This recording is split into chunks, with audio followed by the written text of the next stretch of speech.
Yo, what's up everyone? Today we are diving into Nvidia's DLSS 5, the tech that's got people buzzing, debating, and yes, getting a little spicy online. I'm going to break down what it actually does, why the backlash matters, and what it means for the future of PC gaming. And yes, I'll give you my no BS take as someone who loves how games look but also cares about real performance and fairness for players on different hardware. First up, the hook. DLSS 5 isn't just another image upscale or a simple frame generator. It's a neural rendering approach that aims to inject deeper realism into characters, textures, and environments by applying AI-driven refinements on top of the base render. From the very first demonstrations, it looked impressively lifelike, almost like watching a real actor's performance get translated into a digital scene with uncanny depth. Personally, I think that's the kind of leap that reshapes what we expect from a single-gen upgrade. What makes this really interesting is that it's not just cranking up texture detail, it's trying to reinterpret lighting, shadows, and micro-detail in a way that feels cohesive with the game world. In my opinion, that combination is what separates nice from new baseline for graphics quality. But the conversation isn't just about beauty shots. People are worried that this is an Instagram filter for games, an AI overlay that can override developers' original art direction. What many people don't realize is that Nvidia is framing DLSS 5 as a tool with artistic control in the hands of developers. If Bethesda, Capcom, Ubisoft, and others can fine-tune how aggressive or subtle the neural rendering is, you don't get a one-size-fits-all filter. You get tailored enhancements that respect a game's style and character design. From my perspective, that's a crucial distinction. It's not about replacing the art, it's about amplifying it when used thoughtfully. Let's talk about the scope and the practicalities. The demo I saw at the event showed two RTX 5090 GPUs in tandem, one powering the base render and the other applying neural rendering. That's telling, because it reveals a reality check. DLSS 5 isn't yet a single GPU feature that will run everywhere. It's an architecture-level first pass, a proof of concept that highlights potential, not a finished product optimized for every PC.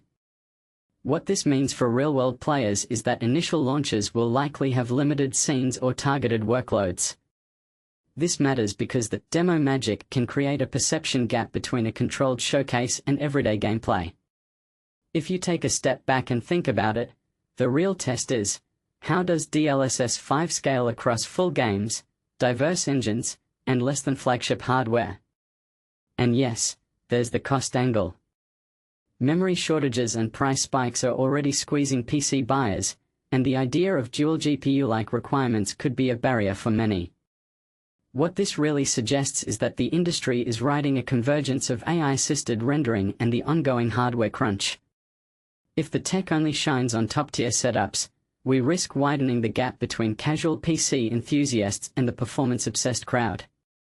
That would be a bummer, because the promise here is to unlock more immersive visuals without sacrificing frame rate. So the real win, if it happens, would be broad accessibility, not just a showcase for power users. Ethics and art direction aside, the potential is undeniable.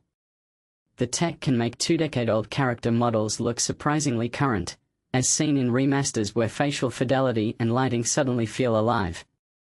The faithful reproduction of skin, hair, and clothing details isn't just visual polish, it changes how players emotionally connect with in-game characters.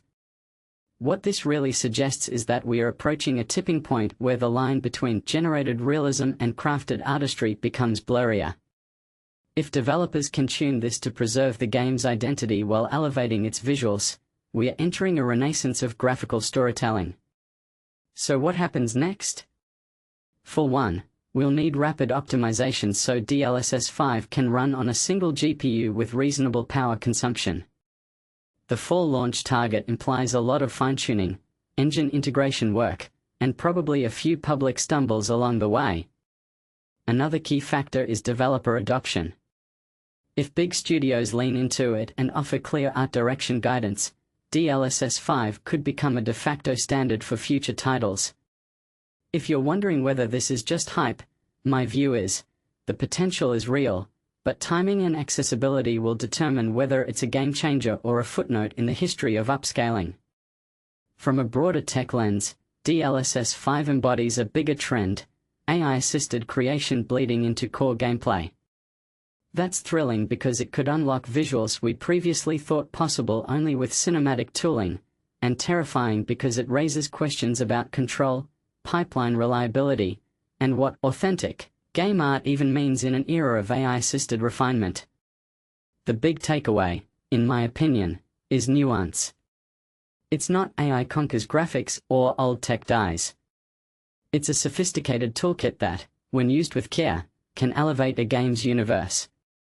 When used poorly or insensitively, it can cheapen a title's tone or disrupt a developer's vision. Before we wrap, here's the practical verdict: DLSS 5 is exciting, not ready for primetime magic. I'm excited about the possibilities, and I'm cautious about the execution, cost, and developer autonomy. If the industry hits a sweet spot, developer-forged artistic control, scalable performance, and broad accessibility, the next wave of gaming visuals could feel truly transformative. So, what do you think? Do you want AI-assisted rendering to become a standard tool in your favorite games? Or do you prefer traditional, artist-driven visuals even if they're a notch behind in sharpness? Drop your thoughts in the comments, and if you want more breakdowns like this, hit that subscribe button and ring the bell. A quick, personal closing note: the most interesting twist here is not just how good it looks, but what it implies about the future collaboration between human artistry and machine learning in games. That partnership could redefine not only how games are shown, but how stories are told on screen. And that, to me, is the real hook.